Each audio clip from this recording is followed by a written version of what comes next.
يا مساء الورد والفل والجمال عليكم. الاهلي بيكسب الزمالك 2-0 وبيحسم لقب بطولة كاس مصر. الف مليون مبروك للاهلي وجمهوره، وهارد لك لنادي الزمالك وجمهوره بشكل عام. قبل ما اخش معاك بالتفصيل عن كل فريق، الزمالك لعب والاهلي كسب، وهي دي النهائيات. الجملة كليشيه المعروفة، النهائيات او المباراة النهائية تكسب ولا تلعب. هيجي لك فرص كتير وهتضيعها هتقبل، هيجي لك فرص قليلة وتستغلها وتقدر تهدف من خلالها هتكسب اي نهائي حتى لو ما كنتش انت الطرف الافضل على مدار شوطي اللقاء، وده اللي حصل بالحرف في ماتش النهارده.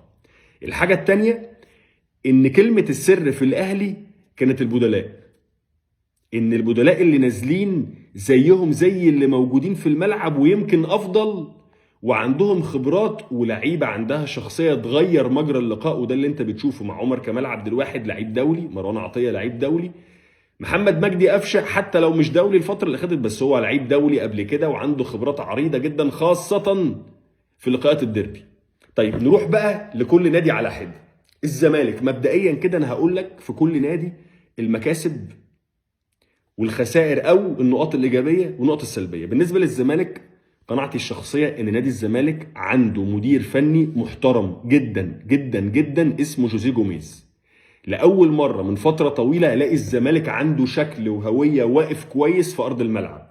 ساعد جوزيه جوميز ان كولر ما بداش بالتشكيل الصح، وده هرجع لك فيه بعد كده لما اجي اتكلم على الاهلي، ولكن على مدار اللقاء كله وحتى تسجيل امام الهدف النادي الاهلي الاول كان الزمالك هو الافضل في كل حاجه.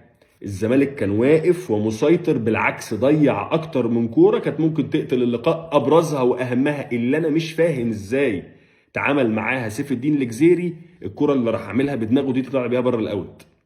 وده ياخدنا لنقطه تانية مهمه جدا، وهي ان الزمالك بيدفع ثمن وضريبه تفريغ فرقته على مدار السنين اللي فاتت من اهم اللعيبه وابرزها مركز المهاجم. الزمالك بيلعب يا جماعه مع كل الاحترام والتقدير لناصر منسي اللي ادى في حدود امكانياته، الزمالك بيلعب بلا مهاجم. الزمالك النهارده لو معاه مهاجم تقيل سهل جدا يخلص الماتش ده، ولكن الزمالك بيلعب بلا مهاجم.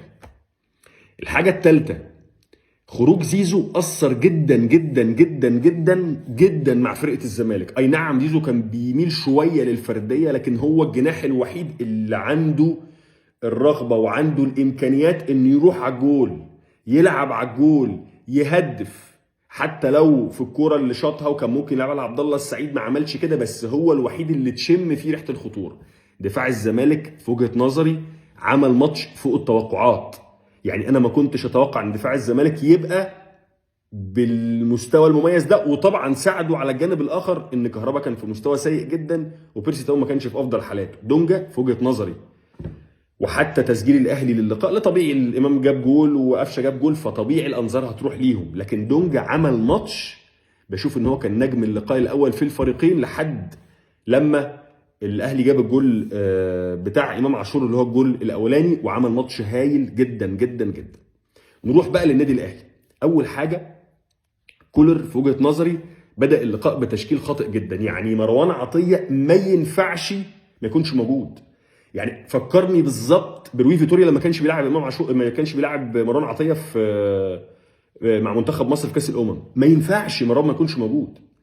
امام عاشور يا جماعه، انا كتبت وانا بتفرج بعد اول ربع ساعه ان امام عاشور افضل لعيب في الاهلي، ففي ناس كتيره ازاي انت بتشبح لامام عاشور، انت بتجامل امام عاشور. لا يا جماعه انتوا مش واخدين بالكم من حاجه. ما هو مش كل حاجه ان لازم اللعيب ياخد كباري وتشميس ويشوط وكوره في العرض. لا، امام عاشور كان شايل خط وسط الاهلي لوحده، مع كل الاحترام للسوليه وكل الاحترام لندفيد، بس امام عاشور كان بيلعب خط وسط الزمالك لوحده.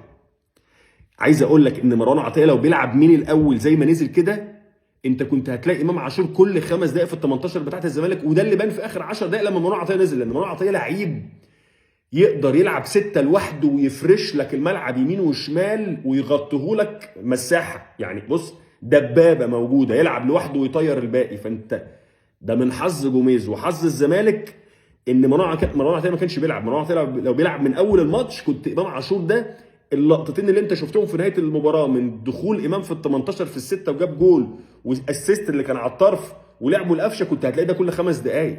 لكن قبل مروان ينزل هو تقريبا كان هو الوحيد، يعني هو اللي بيلعب خط وسط الزمالك لوحده، لان السوليه او ندفيد السوليه طبعا كان بعيد تماما عن مستواه، نيدفيد كان احسن حالا، بس برضو الاثنين كانوا بعاد تماما عن مستواهم، وبالتاكيد هم ابعد بكتير من مروان عطيه اللي طبعا كله حس بالفرق لما نزل. طبعا لو اسامه انور عكاشه بيكتب سيناريو دراماتيكي مثير درامي عشان يفرح الاهلاويه كلهم، مش هيكتب كده ان اللي يجيب جولين قفشه وامام عاشور، ده واحد عامل هدف واسيست، ده واحد عامل هدف واسيست، وفي اخر الثواني واخر الدقائق اهداف قاتله خلاص الزمالك ما ينفعش يرجع بيها او يرجع بعدها تاني.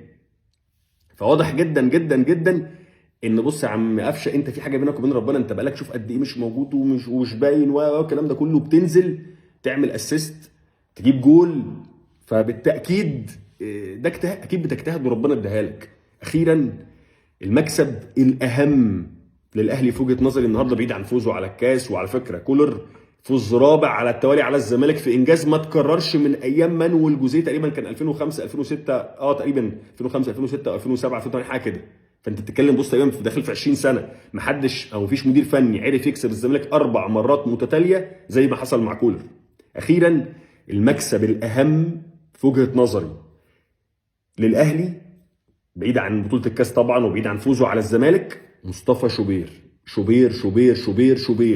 في عز ما كان الزمالك مسيطر، في عز ما كان الزمالك خطر، لعيب عنده شخصيه، واثق من نفسه، بيطلع على كل كره عرضيه يمسكها، لا لعيب جامد جامد جامد يطمن اي اهلاوي ان حراسه مرمى النادي الاهلي في امان تام. الف مبروك للاهلي، هارد لك للزمالك والزملكاويه، واعتقد ان مع مزيد من التدعيم للزمالك وتحديدا في مركز المهاجم هيبقى شكل الزمالك مختلف مع جوزيه جوميز.